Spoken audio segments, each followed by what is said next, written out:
এখানে মেয়েরা যারা আছেন, আপনারা কি জানেন আপনারা আইনা উই জানেন না? বলি আপনাদের, মানুষের ক্রোমোসোম আছে দুইটা করে ক্রোমোসোম।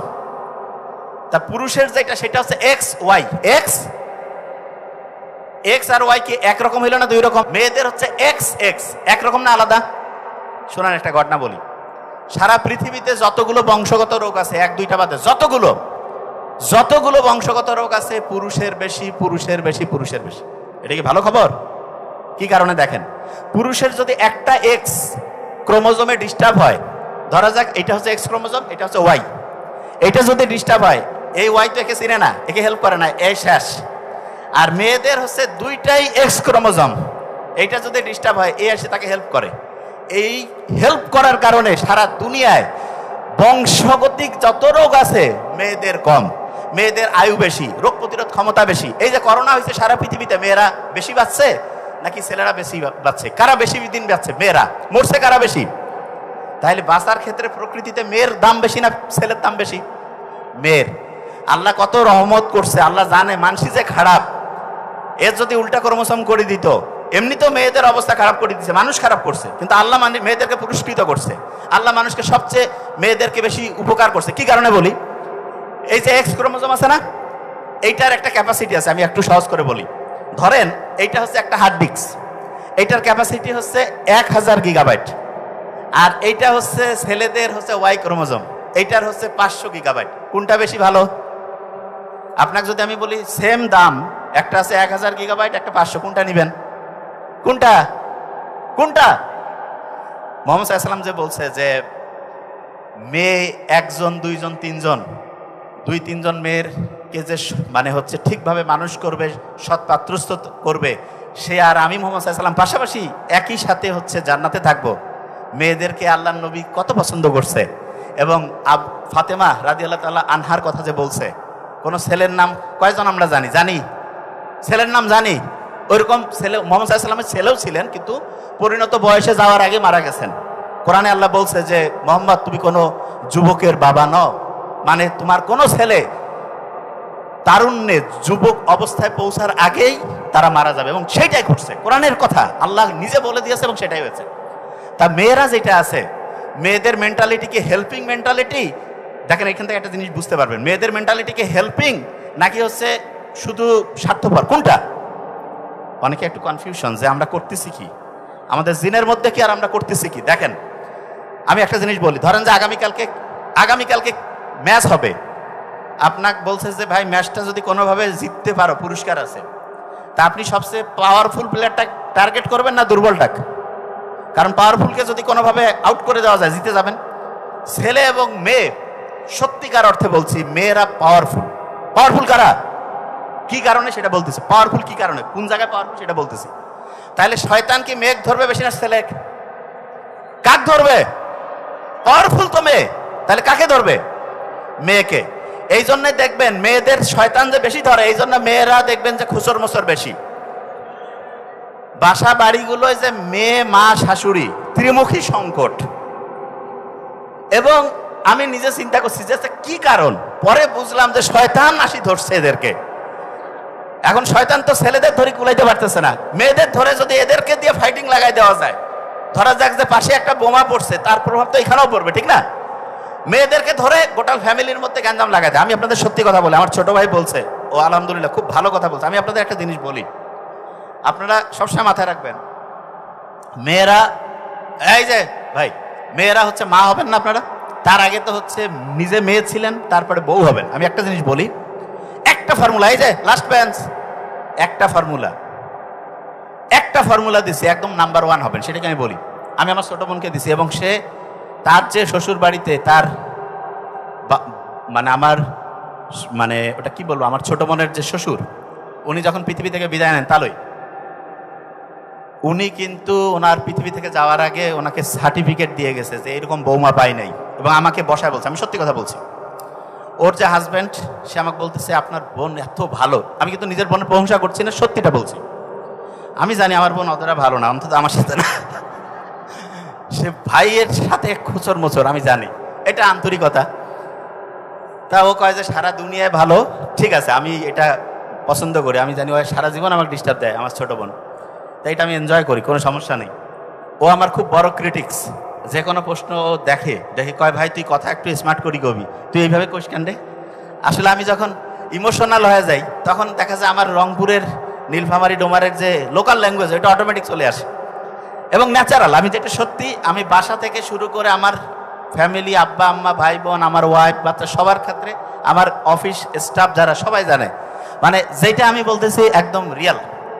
মানে আমার স্পিচ থেকে শুরু করে যা কিছু সব ক্যামেরার সামনে যা ঠিক সেটাই একদম রিয়েল।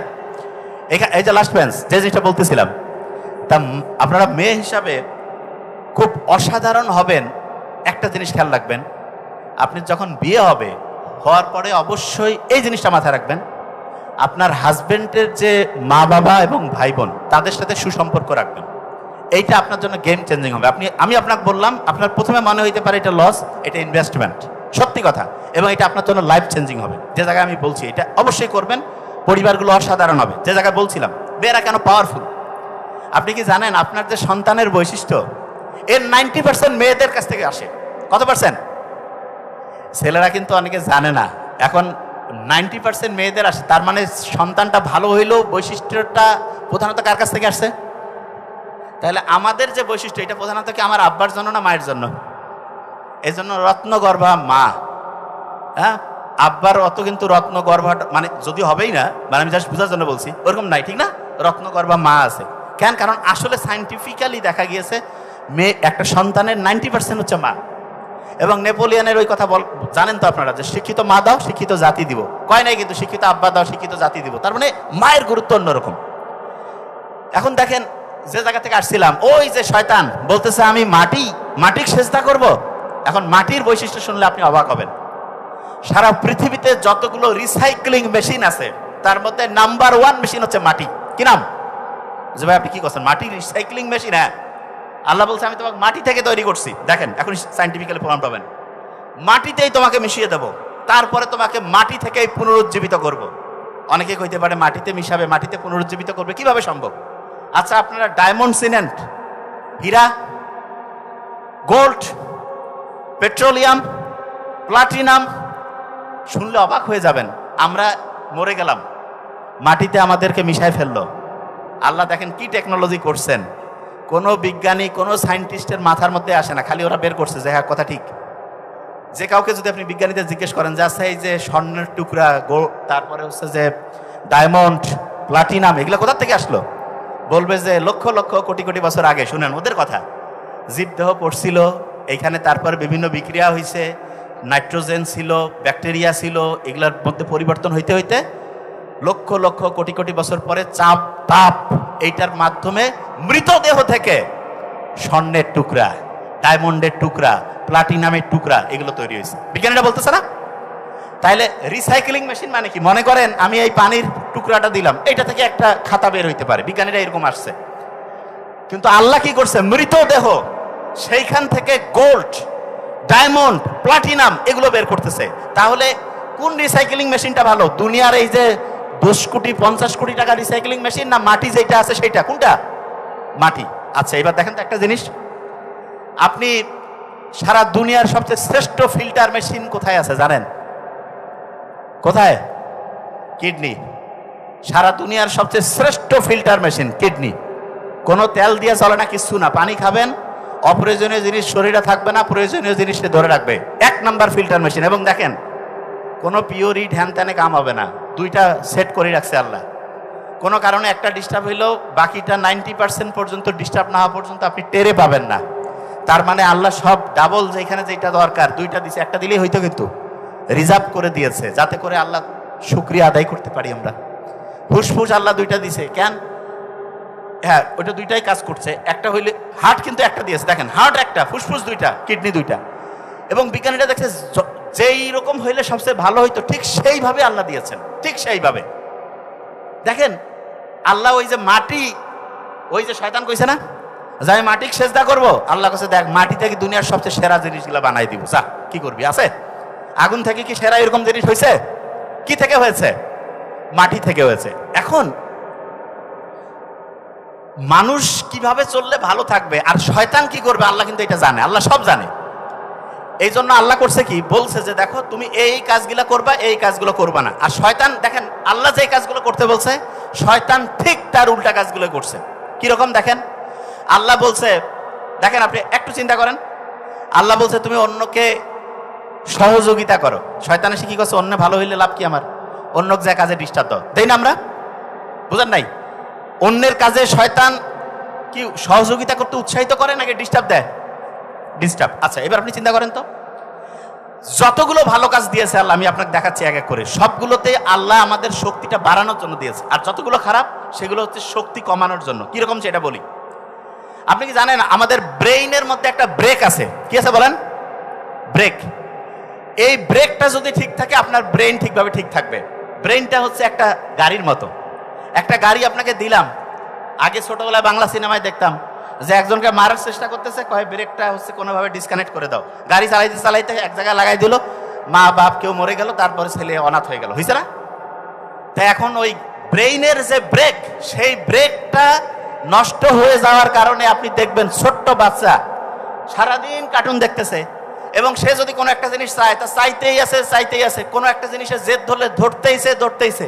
তার মানে কি, তার ব্রেইনের যে ব্রেক সেটা ডিসফাংশন হয়ে গেছে। এখন প্রশ্ন হলো যে আমাদের ব্রেইনের ব্রেক ঠিক আছে কিনা সেটা কিভাবে বুঝবো? বুঝার খুব সহজ বুদ্ধি আছে। দেখেন, এইরকম কি আপনার হয়েছে যে আপনি দেখেন আপনার দরকার নাই এরকম একটা গ্রুপের মধ্যে ঢুকছেন, ঢুকে একজনের একটা ঝগড়া, একটা হচ্ছে গ্যাঞ্জাম নিয়ে আপনিও চিন্তিত, এবং সেটা নিয়ে আপনি মিনিটের পর মিনিট, ঘন্টার পর ঘন্টা টাইম লস করছেন। এরকম কি হয়েছে? বুঝেন নাই আমার কথা? আপনি ধরেন একটা গ্রুপে ঢুকছেন, ঢুকে অপ্রয়োজনীয় জিনিসে ব্রেনটা অ্যাক্টিভ করছেন, এবং আপনার মাথার মধ্যে একজনকে নিয়ে একটা কথা বলছেন, সে একটা পাল্টা উত্তর দিয়েছে, একটা আলাপ আলোচনা হইলো, এরপরে দেখলেন যে আর ওইটা কন্ট্রোল করতে পারতেছেন না, আজকে আর পড়া হবে না, এই সপ্তাহ বাদ।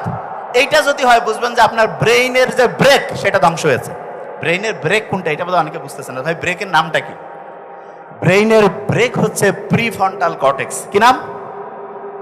তাহলে বলেন তো, ব্রেইনের ব্রেক যদি ধ্বংস হয় তাহলে প্রিফ্রন্টাল কর্টেক্স কি ঠিকভাবে কাজ করবে কি করবে না? আচ্ছা, এবার শুনেন প্রিফ্রন্টাল কর্টেক্স কি কাজ করে।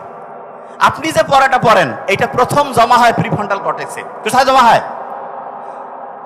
এবং এইটা থেকে ওর সাথে ওর আরেকজন ভাই আছে ব্রেইনে, তার নাম হচ্ছে হিপ্পোক্যাম্পাস। কি নাম? সামনের ব্রেক পিছনের ব্রেক এরকম থাকে না? শোনেন আগে, সামনের এবং পিছনের প্রিফ্রন্টাল কর্টেক্স যদি ধ্বংস হয়ে যায় তখন হিপ্পোক্যাম্পাস সেও ঠিকভাবে কাজ করবে না। তাহলে ব্রেইনের একটা অংশ ধ্বংস হলে অন্যটাও ঠিকভাবে কাজ করবে না। তখন যেটা হবে, আপনি যেই পড়াটাই রাখতেছেন সেইটা ঠিকভাবে স্টোর হবে না, সেইটা ঠিকভাবে খেয়াল করতে পারবেন না। অনেকেই যে বলে যে ভাই আমি পড়তাম, আগে পড়া খেয়াল থাকতো, কিন্তু এখন দেখা যায় ঠিকভাবে পড়া মাথায় রাখতে পারি না, পড়ি ভুলে যাই, পরীক্ষার সময় মাথায় আসে না। এইটার মূল কারণ ব্রেইনের যে ব্রেক সেটা ধ্বংস হয়েছে। ব্রেইনের ব্রেক কি হয়েছে? ধ্বংস। কি কি কারণে ধ্বংস হলো সেটা দেখেন। এক নম্বরে হচ্ছে ব্রেইনের মধ্যে একটা ঘড়ি আছে। কি আছে? এই ঘড়ি যদি ধ্বংস হয় তাহলে ব্রেইনের ব্রেক ধ্বংস হবে। ঘড়ি কিভাবে ধ্বংস করবে? ব্যাটারি খুলে নিলে। ব্রেইনের যে ঘড়ি সেইটার ব্যাটারি হচ্ছে ঘুম। ব্রেইনের যে ঘড়ি সেইটার ব্যাটারির নাম কি? সবাই কয় না ভাই আমরা তো প্রত্যেকেই ঘুমাই। নো, আপনাকে ঘুমাইতে হবে কোন সময় সেটাকে বুঝতে হবে। আপনি যে সার্চ করতেছেন, সার্চিং এর সিস্টেমটা আমি বহুবার বলছি, আরেকবার একটু শর্টলি বলি। ধরেন আপনি ঠিক এশার নামাজের পর থেকে যদি ঘুমান, আপনার ব্রেন প্রত্যেক ঘন্টায় 100 ওয়াট 500 ওয়াট এরকম বেশি পরিমাণে চার্জিং হইতে থাকবে। এইরকম এশার নামাজের পর থেকে ঠিক রাত 4টা পর্যন্ত হাইয়েস্ট চার্জিং।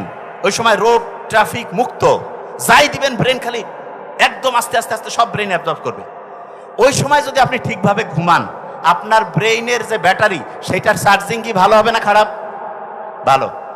আর ভোর 4টার পর থেকে চার্জিং কমতে থাকে। সূর্যের আলো যখন উঠছে তখন আসলে এরকম চার্জিং কাজ করে না। আমরা কি করি? সারা রাত শয়তানের সাথে কানেকশন, মোবাইল, গল্পবাজি, মোবাইলে কথা কওয়া অপ্রয়োজনীয় করতে করতে ফজরের টাইমে শয়তান বলতেছে স্পেশাল রহমত করব তোমাদের উপর, স্পেশাল বাহিনী আসে। যখন আজানের টাইম হয় দেখুন ওই সময় মনে হয় একটু খালি ঘুমাই, 10টা মিনিট, 10টা পার হয়ে গেছে ঘুমাইতে যায়, এবং তখন উঠে ভালো লাগে না কিছু, না কেমন জানি লাগে। আমি নিজে প্র্যাকটিক্যালি প্রমাণ করছি। স্টুডেন্টদের আমি জিজ্ঞেস করি এবং তারা বলছে যে ভাইয়া আপনার বুদ্ধিটা এত সাইন্টিফিক। যখনই আমি সকালে তাড়াতাড়ি উঠে যখনই আমি হচ্ছে দেখা গেছে নামাজ কালাম পড়ে একটু কোরআন পড়ে হাঁটাহাঁটি করে সূর্যের আলো থেকে আসলাম, এসে পড়া শুরু করলাম, একটু সামান্য বুট, মধু, কালো জিরা এগুলো খাইলাম, সারাটা দিন এত ভালো লাগে, এত চমৎকার। আর যখন এর উল্টাটা করি, উল্টাটা মানে কি, সকালে উঠে একটু মোবাইল দেখতেছি এবং উঠলাম দেরিতে, এরপরে দেখা যায় সত্যিকার অর্থে প্রত্যেকটা ঘন্টা, প্রত্যেকটা দিনের প্রত্যেকটা মুহূর্ত খুব খারাপ লাগে, আর মনের মধ্যে ওই এনার্জি আসে না। বুঝা গেছে? তাহলে ব্রেইনের ব্যাটারি সেটার মূল জিনিসটা কি, ঘুম না অন্য কিছু? কি বলেন? ঘুম। আচ্ছা, আল্লাহর সাথে ধোঁকাবাজি মানুষ যে আমরা করি, দেখেন লাস্ট বেঞ্চ, আল্লাহর সাথে ধোঁকাবাজি করি সেটা একটা নমুনা বুঝাই দেই। একজন লোক খুব অসুস্থ, আমি কিন্তু ধরবো, শেষে যেখান থেকে শুরু করছে সেখানে আসবো। একজন লোক অসুস্থ, তা সে ডাক্তারের কাছে গেছে, ডাক্তার বলছে যে আপনার যা অবস্থা 2 মাস বাঁচবেন, ভয় খেয়ে গেছে। শেষে সে আল্লাহর কাছে খুব ফরিয়াদ করছে, আল্লাহ তুমি যদি আমাকে বাঁচায় দাও, তার একটা বাড়ি আছে প্রায় 5 কোটি টাকা দাম, যে আল্লাহ এই বাড়িটা আমি বিক্রি করে টাকা পয়সা সব দান খয়রাত করে দিব। আল্লাহ দোয়া কবুল করে ফেলছে। 2 মাস পর আস্তে আস্তে সে সুস্থ হচ্ছে, ডাক্তারের কাছে গেছে। ডাক্তার বলছে মিরাকল, কিভাবে হইল? ও তো মনের মধ্যে দুঃখে, আপনি ভালো খুশি হন নাই? ও এখন বেঁচে গেছে, তো এখন আর মৃত্যু চিন্তা নেই, এখন তার বিল্ডিং এর চিন্তা। এখন সে বাসায় আসছে, চিন্তার, ওর ওয়াইফ বাচ্চা কাচ্চা খুবই খুশি যে বাবা বেঁচে গেছে, অসুস্থতা থেকে মুক্তি পাইছে, খুব আনন্দের ব্যাপার। তা সে কি করছে, চিন্তা করতেছে, শয়তান তো রেডি আছে। সে চিন্তা করতেছে আল্লাহর সাথে ওয়াদা করছি, এই ওয়াদা কি বরখেলাপ করা যাবে? না, এটা তো ঠিক হবে না। তখন সে একটা বিজ্ঞাপন দিছে যে একটা বাড়ি বিক্রি হবে। বাড়ি বিক্রির জন্য বিজ্ঞাপন দেখে লোকজন আসছে, আসার পর বলতেছে বাড়ির দাম কত? বলছে আসলে আমরা 2টা জিনিস বিক্রি করব। বলছে কিরকম? বলছে যে বাড়ির সাথে একটা কুকুরও বিক্রি হবে। বলছে ঠিক আছে, দাম কি? বলছে বাড়ির দাম 5,000 টাকা, কুত্তার দাম 5 কোটি টাকা। মানুষ তো ক্যালকুলেটর নিয়ে হিসাব করে গেছে, না ঠিক আছে, স্টাম্প সাইন সই হয়ে গেল, বিক্রি হয়ে গেল, টাকা চলে আসলো। এখন সে ফতোয়া নেওয়ার জন্য যারা হচ্ছে মৌলবি তাদেরকে বলতেছে যে আচ্ছা কুত্তা কি হালাল না হারাম হবে? বলতেছে মানে? বলছে যে ধরেন যে কুত্তার একটা টাকা বিক্রি করে আল্লাহ কি দেওয়া ঠিক হবে? বলছে না না, কুত্তা, ওরা কিন্তু আর ভিতরের এত কিছু জানে না। বলছে না, কুত্তা এটা তো আল্লাহ অতটা খুব একটা কাছাকাছি রাখতে বলে নাই, মানে অতটা পছন্দ করেন। বলছে আচ্ছা ঠিক আছে। তারপরে সে বলতেছে আল্লাহ দেখো, তোমার কাছ থেকেই তোমার সাথে যে ওয়াদা করছি সেটা তো আর ভাঙতে পারি না, তা কুত্তার টাকা তো আর আল্লাহর কাছে দান খয়রাত করলে হবে না, ওই টাকাটা রেখে দিলাম, আর বাড়ির যে 5,000 টাকা সেটা দান করে দিলাম। তাইলে এইটা কি আল্লাহর সাথে চালাকি হইলো নাকি ঠিক হইলো? চালাকি। এই চালাকি যদি কেউ করে, এইটার ট্রিটমেন্ট আল্লাহর কাছে কিন্তু আছে। এই যে যারা চালাকি করে, চালাকি কিন্তু খুব খারাপ জিনিস। আপনি যখনই চালাকি করবেন তখন কি হবে জানেন? আপনার যে রুহ আছে, আত্মা আছে, এইটা হচ্ছে এই রুহ বা আত্মা, এইটা আস্তে আস্তে ধ্বংস হয়ে যায়। আচ্ছা আপনি আমাকে বলেন, একটা লোক, আমরা যারা আছে প্রত্যেকে জীবিত, এখনই আল্লাহ না করে কেউ যদি মরে যায়, হাত পা চোখ কান সব ঠিক আছে না? তারপরে সে কথা বলতে পারতেছে না, চলতে পারতেছে না, শুনতে পাচ্ছে না, দেখতে পাচ্ছে না, কোন জিনিসটার কারণে পারলো না বলেন তো? রুহু, আত্মা। কোরআনে কিন্তু এটা নিয়ে জিজ্ঞেস করছে, আল্লাহ বলছে এটা হচ্ছে তোমার রবের একটা নির্দেশ। দেখেন, আচ্ছা আপনাকে এটা বিশ্বাস করেন, আমরা যারা এখানে আসি প্রত্যেকেই একটা চলতেছি ফিরতেছি একটা শক্তি দিয়ে চলি না? বলেন না কেন? শক্তি। আচ্ছা আমাকে বলেন তো, শক্তি কি ধ্বংস হয় নাকি রূপান্তর হয়? বিজ্ঞানীরা বলতেছে শক্তি কি হয়? রূপান্তর। তাহলে আপনি বলেন, যেই শক্তিটা দিয়ে আমরা চলতেছি, সেই শক্তিটা, বিজ্ঞানের শক্তির সংরক্ষণশীল নীতি বলতেছে এই শক্তি কোনোদিন ধ্বংস হবে না, এই শক্তি শুধু রূপান্তর হবে। কি হবে? এবং বিজ্ঞানীরা বলতেছে যে শক্তি এক রূপ থেকে অন্য রূপে ট্রান্সফার হবে, এক রূপ থেকে অন্য রূপে চেঞ্জ হবে, কিন্তু কখনো ধ্বংস হবে না। তাইলে যেই শক্তিটা আমাদেরকে পরিচালনা করতেছে, কথা বলতেছি, শুনতেছি, বুঝতেছি, এইটা মৃত্যুর পরে কি ধ্বংস হবে না ট্রান্সফার হয়ে অন্য জায়গায় যাবে? তাহলে বিচার কি আপনার এই শরীরের হবে না রুহের হবে? রুহের বিচার। ওই যে ওই শক্তি যেটা, সেইটা, হ্যাঁ এটা ঠিক। শোনেন, আগে বিচার করার সময় আল্লাহ একটা ব্যাপার আছে। যখন আল্লাহ আপনাকে, ওই যে নোবেল বলছে 5,555 নাম্বার আয়াতে, ওই যে আঙ্গুলের ডগা পর্যন্ত পুনর্বিন্যস্ত করতে পারি, ফিঙ্গারপ্রিন্টের কথা যে বলছে, ওই যে মানুষকে যখন আল্লাহ পুনর্জীবিত করবেন, দেখেন ওই সময় একটা সিঙ্গার ফু দিবেন না? সিঙ্গার ফু হবে তো?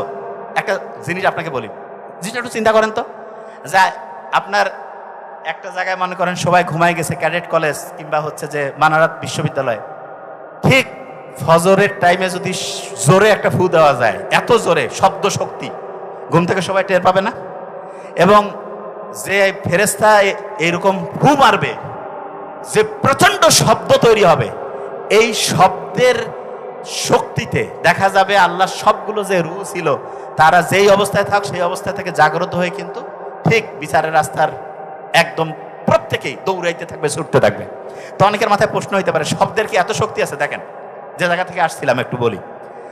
আল্লাহ যত জাতিকে ধ্বংস করছে, সবচেয়ে বেশি ধ্বংস করছে ভয়ঙ্কর যেই শক্তিটা দিয়ে, সেটা শব্দ শক্তি। অনেকের মাথায় প্রশ্ন আছে, শব্দ দিয়ে ফের কি ধ্বংস হয়? বলি, নর্মালি ঢাকা একটা সুস্থ লোক হইলে কিন্তু অসুস্থ হয়ে যায় কেন জানেন? এই ঘন বিরক্তিকর, দেখা যাচ্ছে ব্লাড প্রেশার, ডায়াবেটিস সব বেড়ে যায়, মেজাজ খিটখিটে আছে না? বাংলাদেশে তো যেখানে খুশি যার হাতে হর্ন আছে সেই বাজাচ্ছে ইচ্ছা মতো। এখন হর্নের যে বিজ্ঞানীরা দেখছে 120 ডেসিবেল হইলে কানের মধ্যে গ্যাঞ্জাম লেগে যায়। শব্দের যে শক্তি, এটা সবচেয়ে ডেঞ্জারাস কেন জানেন? এখানে আমরা যারা আছি না, কয়েক হাজার ডেসিবেলের যদি বা কয়েক লক্ষ ডেসিবেলের যদি একটা শব্দ এখানে তৈরি করা যায়, আমাদের যে ব্রেইনের মধ্যে আছে না, ককলিয়া আছে কানের মধ্যে, ককলিয়া, সেইখানে হচ্ছে দেখা যাবে একটা ড্রাম আছে, ড্রামটা ফেটে রক্তক্ষরণ হয়ে ব্রেইন মুহূর্তের মধ্যে ধ্বংস হয়ে লোকটা মরে যেতে পারে। এবং আপনি দেখবেন যে শব্দ শক্তি দিয়ে বিভিন্ন সময় আযাব যে দিয়েছে আল্লাহ, আপনি দেখেন তো বৃষ্টি, ঝড়, জলোচ্ছ্বাস, তুফান আসলে আপনি দেখতেছেন পালাচ্ছেন। শব্দ শক্তি যদি বলা হয়, পালার কোনো বুদ্ধি আছে? কোন দিক দিয়ে দেখবেন? শব্দ শক্তি আছে, দেখতে পাবেন? পারবেন? শোনেন, বিজ্ঞানীরা চিন্তা করতেছে, আমরা যে এখানে আছি না, আমরা কথা বলতেছি না, শোনেন, কথা বলতেছি না, এই কথা বলা একটা শব্দ শক্তি হচ্ছে না? যত জোরে কথা কব তত বেশি শক্তি উৎপন্ন হবে, দেখা যাবে বিদ্যুৎ, এইটার শক্তি তত বাড়বে। শক্তির ট্রান্সফার খালি বিজ্ঞানীরা এখনো বুঝতে পারেনি, এইটা সম্ভব হলে সম্ভব হবে। যে জিনিসটা বলতেছিলাম, শব্দ যেটা আছে, সেই শব্দটাকে ব্যবহার করে আল্লাহ চাইলে একটা জাতিকে মুহূর্তের মধ্যে ধ্বংস করে দিতে পারে, আবার সেই শব্দ ব্যবহার করে মানুষকে মৃত্যু থেকে উত্থাপন করতে পারে। এই যে মৃত্যুর পর যে উঠার পরে বিচার যে হবে, এই বিচারটা এই কারণে দরকার, পৃথিবীর কোনো বিচারেই শতভাগ কারেক্ট নয়। একটা লোক 100 জনকে মারছে, তারও কিন্তু একবার মৃত্যুদণ্ড, নাকি তার 99 বার উঠাবেন বারবার? বলছে ভাই এরকম করে তো বুদ্ধি আছে? কোন বুদ্ধি আছে? যারা লক্ষ লক্ষ লোক মারছে একবারে মৃত্যুদণ্ড। পরকালে আল্লাহ কি করবেন দেখেন, আপনাকে যখন জিন্দা করবেন, আল্লাহ না করুক যারা জাহান্নামে যাবে, আগুনের মধ্যে যে পুড়বে, শরীরের যে স্কিন আছে না, স্কিন, এই স্কিনটা প্রতি মুহূর্তে চেঞ্জ হবে। তো অনেকে মনে করতেছে বাবরে প্লাস্টিক সার্জারি বোধহয় করে দিবে। নো, আপনি শুনলে ভয়ঙ্কর। আমরা যে কষ্টটা পাই, যে সুখের অনুভূতি এবং কষ্টের অনুভূতি, এইটা আমাদের পেইন রিসেপ্টর বলে একটা জিনিস আছে, এইটা আছে স্কিনে। স্কিনটা যদি পুরে ছাই হয়ে যাইতো, আর যদি আল্লাহ এটাকে রিপ্লেস না করতো, তাহলে কিন্তু আপনি নতুন স্কিন না হইলে একবার কষ্ট পাইছেন, একবারে ওই পুড়তেছেন, অত আর ব্রেইনে অনুভূতিটা আসতো না। আল্লাহ জাহান্নামে যারা যাবে, আল্লাহ আমাদের রক্ষা করো এখান থেকে, তাদের স্কিনটা প্রতি মুহূর্তে চেঞ্জ করবে, নতুন স্কিন। মানে আপনি চিন্তা করেন, একজনকে আমি লাঠি দিয়ে যদি এখন পায়ের মধ্যে আঘাত করি, একটু লাগবে। ঠান্ডায় যদি আঘাত করি, বেশি লাগবে না? ঠান্ডায় সকালবেলা যদি হাড্ডির মধ্যে আঘাত করি, অল্প লাগবে না বেশি? এমনিতে স্কিন পুড়লে তো কষ্ট লাগবে, আবার নতুন স্কিন, তাহলে ওইটা পুড়বে কি বেশি নাকি অল্প? বুঝেন নাই? ভয়ঙ্কর। তার মানে জাহান্নামে গেলে প্রতি মুহূর্তে আপনার কষ্টের পরিমাণ এত ব্যাপক হবে। সাইন্টিফিক্যালি বিজ্ঞানীরা দেখতে, আল্লাহ এটা কথা কেন বলছে? বলছে এই কারণে যে প্রতি মুহূর্তে তোমার স্কিনটা আমি চেঞ্জ করব, এবং তোমাকে জাহান্নামের যে কষ্টের যে যন্ত্রণা, যে দগ্ধতা, এইটা তোমাকে হচ্ছে অনুভব করাবো। আল্লাহ এটা থেকে রক্ষা করুক আমাদের।